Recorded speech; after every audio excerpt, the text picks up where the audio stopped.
Praise the Lord. Yenyankopon yada wase bebre ye kamfo ne tuntun do kese yema. Ena ye waduma kwa ena wode ache yen. Eno nti bekoso ahye wenu nyam sonkon. Don hwi ye mpai bo nyina ne so domfo bedum ye nenso.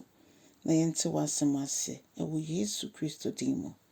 Ene yabompaye. Hallelujah.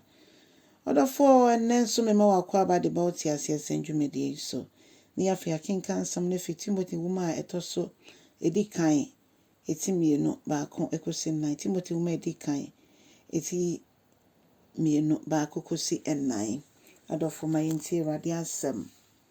Ose osompa ho anhyehyeye.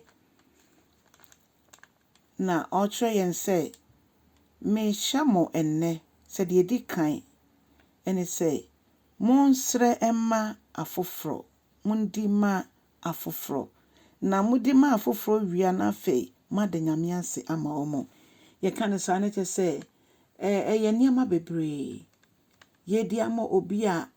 odi hia ye di ama obi a oyare ye di ama obi a na ware eye basa ye di ama obi a opa ware no nya bi ye di ama obi a opa yefunu che se bibi bia Nyankopon beto ye koma so bia no me yenwen yenko aye ho ye mmompa ye ma afoforo nso bi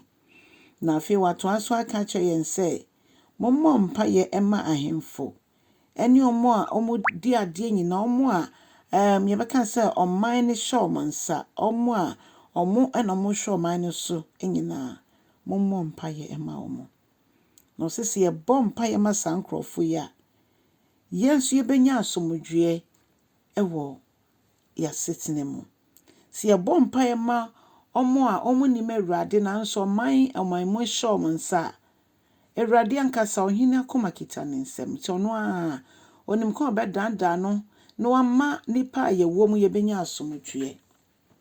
odofo Onyankopon eduadua ye webusuabusua mu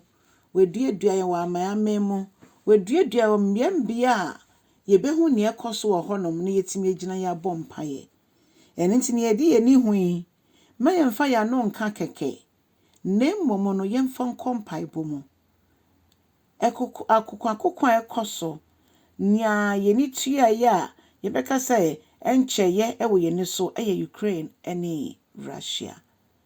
onyame nkronkron nkasa onfa mpaya hodo ye ho hia ento ye koma so ne mmo ene ye se ye bre woniama bebre ho esese ampa yetimi sua ade yetimi efefe niama me ho ne ekoso yetie news ne ye hwe social media ni nyina aboa na momo no ebre no ye nchichemu na ne nyame asem ka kire ye no ye ma eno so ye mfa eno nso ni adwuma si ye gine modi ama afoforo ose saade wei eyade eye ne so Nyankopon ni se bedi ama afoforo no Nyankopon ye yaje nkwa no ono opese obi bia nya nkwaje no na obi bia hu nokure no obeye edi amaye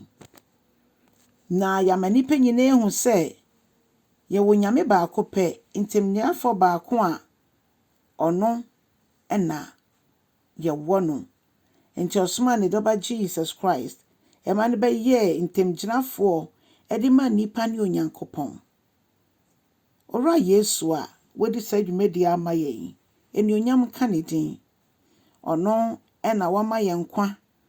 na wama ye fa hodie ono no de ne nkwa ato ho de amaye se de be ye ode beto ye fa hodie odofo nti bebia ye wo bia se bibi eji ye fa hodie firi ensem a ne ebetimi ya ne sese ye bompaye we ye asama Onyankopon de maye wo wiase nyina se yendi ma afoforo nensi ye ni so se ye bompa ma omo ni Awurade ahemfo a omoti nkonwa so ene amampanimfo nyina yanka yempa e ba ye se Onyankopon bedom mu a omo na so no nyame ma omo adwene a emudo adwene a ede asomdwe ba mene onyina so ye benya asomdwe ne ede asom ye Nyankopon eno nti ne hia pa se yemfa ya no enka keke na yankondem nipa na emomo no ye de bekọ Awurade ni mo mpaibom ma Awurade abemo na wagye amaman de ama ne ho. Onyankopɔn nhyira wo sɛ wobɛyɛ odimafo anaasɛ ntamgyinafo ama afoforɔ. Onyame nhyira no nyɛ ɔkɛseɛ. Na sɛ Yesu ama yɛn na yɛbɛsi a ɔkyena ɛwɔ yɛdwumadie yi so. Ɛno nti, twe ɔkra bi ma Awurade. Amen.